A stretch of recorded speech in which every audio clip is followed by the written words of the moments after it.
High, আমি হাবিব। আমি আপনাদেরকে স্বাগত জানাই আজকের আমার একটা নতুন ভিডিওতে। আজকে আমার টপিক জেনে রাখা ভালো।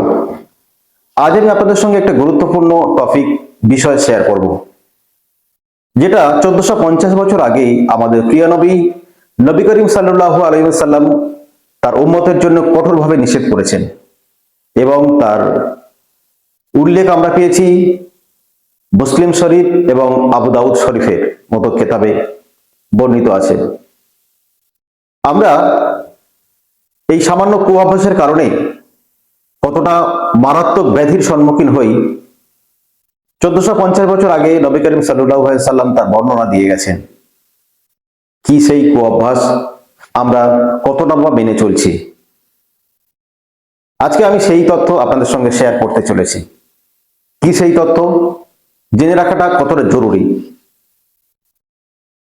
আমরা যখন কোনো গরম খাবার বা পানীয় খাবার বা পান করার আগে আমরা শ্বাস বা ফু দিয়ে ঠান্ডা করিয়ে তারপরে খাই বা পান করি, এটা একটা মানুষের জন্য কতটা ক্ষতিকারক, মানুষের জীবনে কতটা ক্ষতির কারণ হতে পারে, সেটা আমরা অনেকে জানি, অনেকে হয়তোবা জানিও না। তাই জেনে রাখা ভালো। কিভাবে মানুষের শরীরে ক্ষতি করে, আসুন জেনে নেওয়া যাক। গরম খাওয়া দাওয়া পানীয়তে যে ভাপ ওঠে এবং আমাদের মুখ দিয়ে কার্বন ডাই অক্সাইড মিশ্রিত হয়, দুটো একত্রিত হয়ে কার্বনিক অ্যাসিডে পরিণত হয়, ব্যাকটেরিয়া স্বরূপ আমাদের শরীরে বাসা বাঁধে এবং ক্যান্সারের মতো একটা মারণ ব্যাধি আমাদের শরীরে আক্রমণ করতে পারে। এরকম একটা সামান্য কুঅভ্যাস, যেটার কারণে আমাদের শরীরে ক্যান্সারের মতো মারণ ব্যাধি আক্রান্ত হতে পারে, আমরা কতটা মেনে চলি, যেটা আমরা সচরাচর করেই থাকি।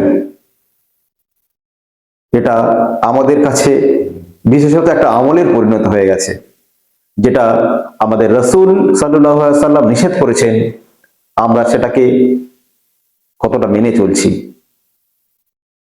বর্তমানে এই যে বিষয়টি আমি আপনাদের সামনে তুলে ধরছি, 1450 বছর আগে নবী করিম সাল্লাল্লাহু আলাইহি সাল্লাম এই তথ্য দিয়ে গেছেন উম্মতের জন্য। বর্তমান সময়ে বিশেষ করে পশ্চিমা উন্নত দেশগুলিতে সেখানকার চিকিৎসা বিজ্ঞান এবং বড় বড় গবেষণা সংস্থা এই তত্ত্বের উপরে, এই হাদিসের উপরে তারা রিসার্চ চালিয়েছে, তারা গবেষণা করেছে এবং তার সত্যতার উপরে তারা সিলমোহর দিয়েছে যে এটা 1450 বছর আগেকার যে তথ্য সেটা একদম সঠিক এবং এটা আমাদেরকে মেনে নেওয়া খুবই জরুরি। এই সামান্য কুঅভ্যাস মানুষকে মৃত্যুর দিকে ঠেলে দিতে পারে। তাই আমরা এই বিষয়টাকে অবশ্য মনোযোগ সহকারে মেনে চলব। একটা জিনিস যেটা মুসলিম উম্মতের জন্য একদম দুর্ভাগ্যের বিষয়, আমরা কোরআন মাজিদ যেটাকে যত্ন সহকারে কিনে এনে শুধুমাত্র তেলাওয়াত করার জন্য আমরা বাড়িতে রেখে দিই, কিন্তু কোরআন মাজিদ আমাদের মুসলিম উম্মতের জন্য, সারা বিশ্বের জন্য যেটা একটা পূর্ণাঙ্গ জীবন বিধান, যেটার মধ্যে আমাদের জীবনে, আমাদের চলাফেরায় একটা মানুষের লাইফস্টাইলের কোনটা করণীয়, কোনটা করণীয় না, কোনটা মানুষকে করতে হবে, কোনটা থেকে বিরত থাকতে হবে, সমস্ত কিছু বর্ণিত আছে।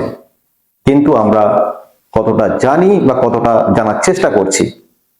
আজকের যখন রাসূলের হাদিস এবং কোরআনের বিভিন্ন তত্ত্ব উন্নত দেশগুলির যে গবেষণা সংস্থা সেই সবের উপরে গবেষণা করে তারা যে সিলমোহর দিচ্ছে, সত্যতা প্রমাণ দিচ্ছে, আমরা মুসলিম উম্মত হিসাবে সত্যি আমরা খুব দুর্ভাগ্যজনক এই বিষয়টা আমাদের কাছে, যে আমরা শুধুমাত্র কোরআন তেলাওয়াত করার জন্য আমরা কিনে যত্ন সহকারে রাখি।